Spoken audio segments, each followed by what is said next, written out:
It was 15 years ago from now, back when I was in elementary school. April came around, and we had a class shuffle. Our new class teacher was a young woman. When lunchtime came, the teacher turned to a girl who sat next to me and told her not to eat the school lunch. "Katie, you haven't paid your lunch fee, so don't eat, okay?" Katie, who always wore ragged clothes, was a skinny little girl. Apparently, her family was poor, and since last fall, her parents hadn't been paying the school lunch fee. I learned about this later on from overhearing some gossip, but it seemed she was allowed to eat lunch the previous year. Seeing her being the only one without any food on her desk and just looking down made me feel sorry for her. But since the teacher ate lunch in the same room, I couldn't secretly share my food with her. So I left just the bread, wrapped it in a napkin, hid it in my desk, and gave it to Katie after lunch was over and the teacher left the room. "You can eat this." "Really? Thank you, Jason." Back then, I was an outcast among my classmates and had no friends in the same class, but after that incident, I started talking to Katie. When I got home that day, I told my mom about Katie's family situation. "Mom, please, can you make a packed lunch for Katie?" When I pleaded like that, my mom responded, "That poor child. If she can't eat lunch, it won't be good for her growth, and she probably can't concentrate on her studies when she's hungry. It's fine. I'm already making your dad's lunch every day, so adding one more portion won't make much difference." With that, she gladly agreed. The next day at lunch break, when I handed over the homemade lunch my mom made, Katie's eyes widened in surprise. "My mom said to give this to you. Is this a packed lunch?" "Yeah, I told her about you, and she said to give it to you." "Really? Thank you, Jason." She hurriedly ate the lunch before the teacher returned to the classroom.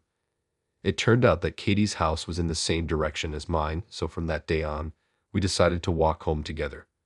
While walking, Katie told me about her life. "My dad doesn't work, yet he spends all our money on slot machines and horse races.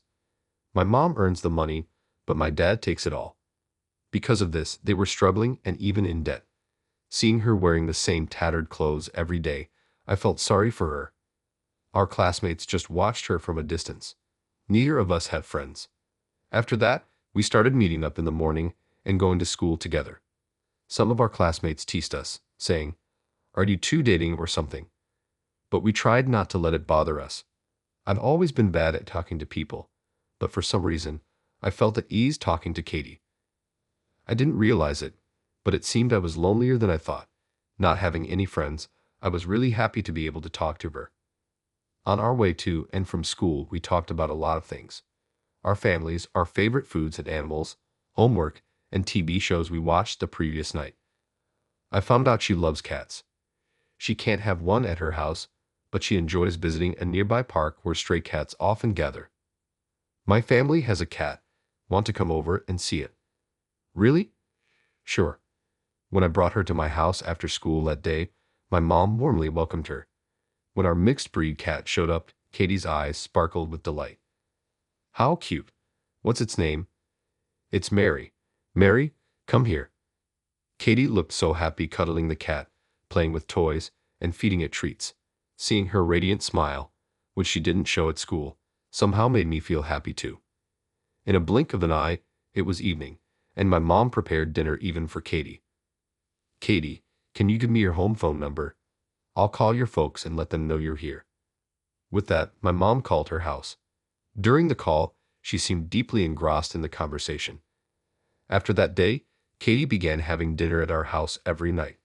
Apparently, her mom often worked late, and her dad, who was at home, didn't do any housework. As a result, their dinner time was always late, so with her parents' permission, our mom started looking after her meals.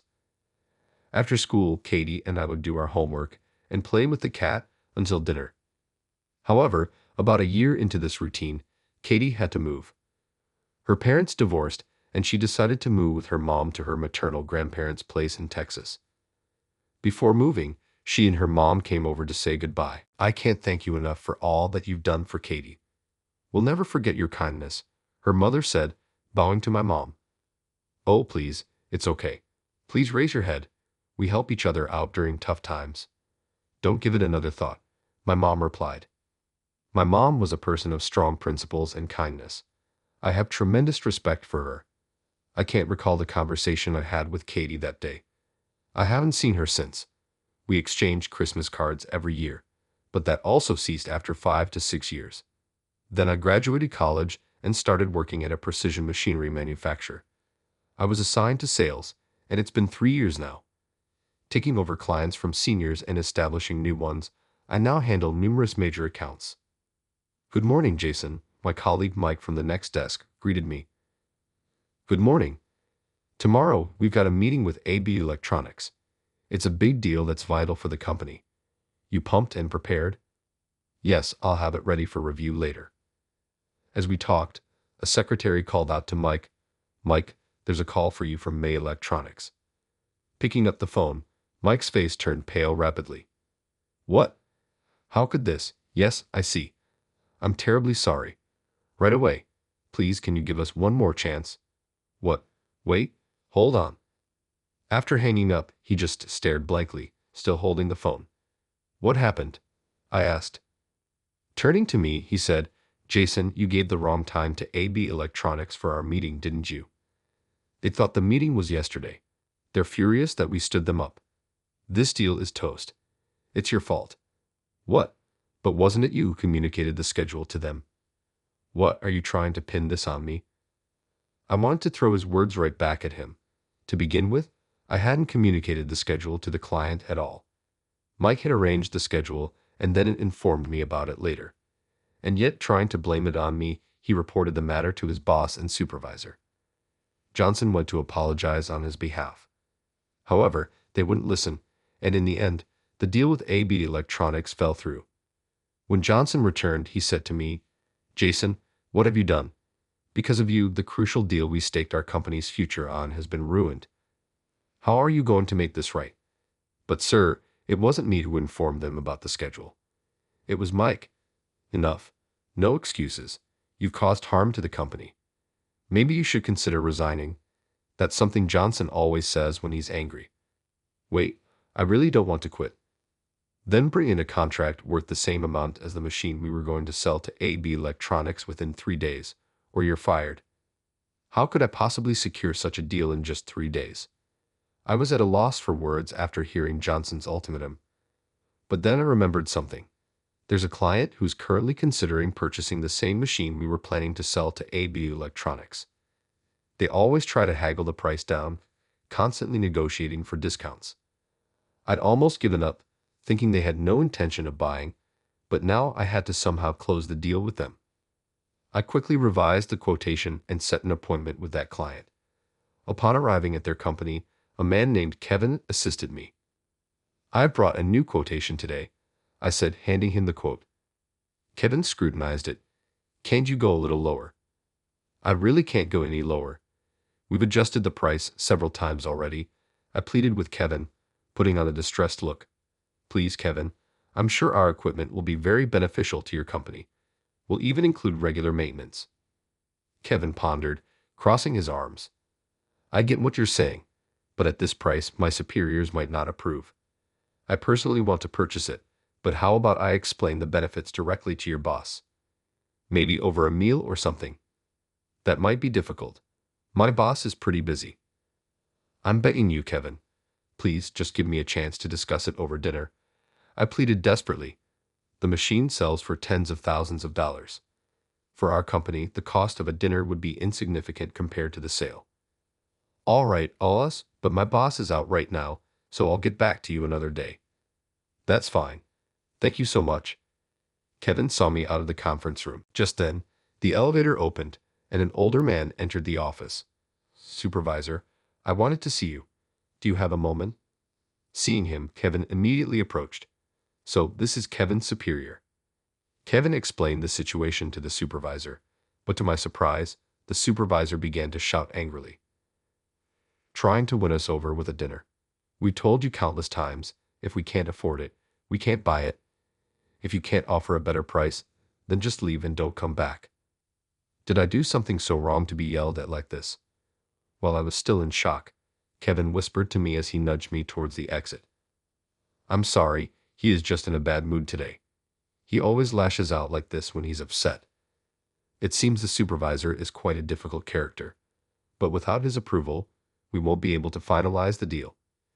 If I don't land this contract, I'm going to lose my job. What should I do?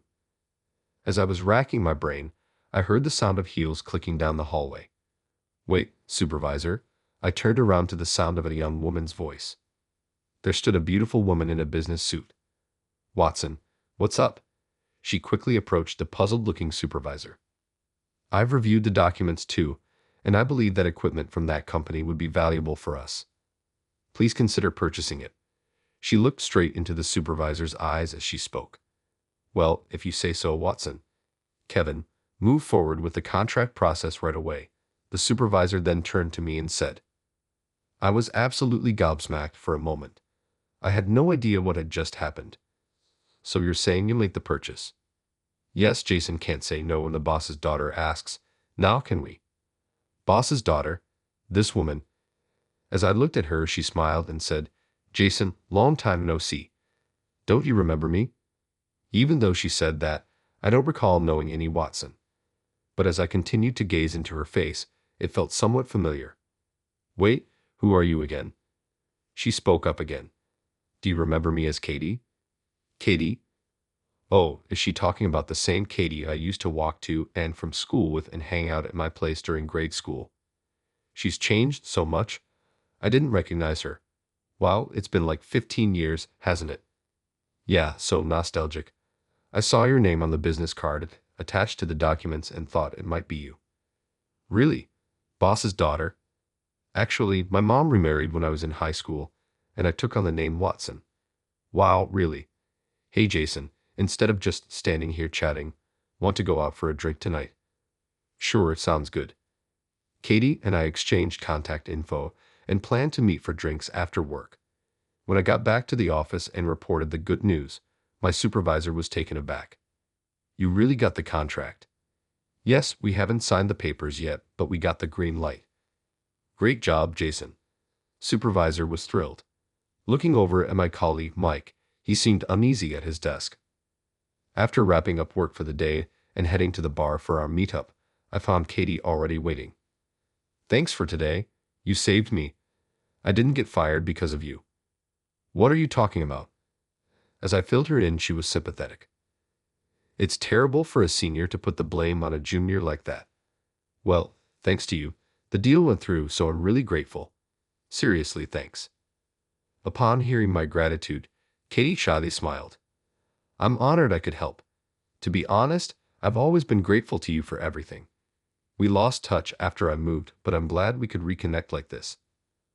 According to Katie's story, when she was in high school, her mother divorced and began dating a man who was then the manager of the office where she worked. They eventually got married. However, a few years later, Katie's stepfather's father, the CEO of the New York headquarters, fell ill and he had to take over his position. Their whole family moved to the city. You could have let me know when you moved back. Sorry, but weren't you the one who stopped replying to my New Year's cards first, Jason? Did I? Yes, so I thought maybe you found a girlfriend, and I didn't want to intrude. Turns out I never did get a girlfriend. Really? No girlfriend? Nope, none. Well, maybe our meeting here is fate. If you're okay with it, would you like to date me? I was taken aback by her sudden confession and was rendered speechless for a moment. But it wasn't that I disliked the idea. I was actually really happy. Back in elementary school, being around her always made me happy, and whenever she laughed, I felt joy. I remembered that feeling. Of course, I'd love to. I extended my right hand to her, and she gently took it. Really? I'm so happy. This is how we started dating. 2 years later, I proposed, and we got married. Mary, dinner's ready. Seeing her play with our cat, she seemed just like the old times. Katie had faced many challenges growing up, but from now on, I wanted to be by her side and make her happy.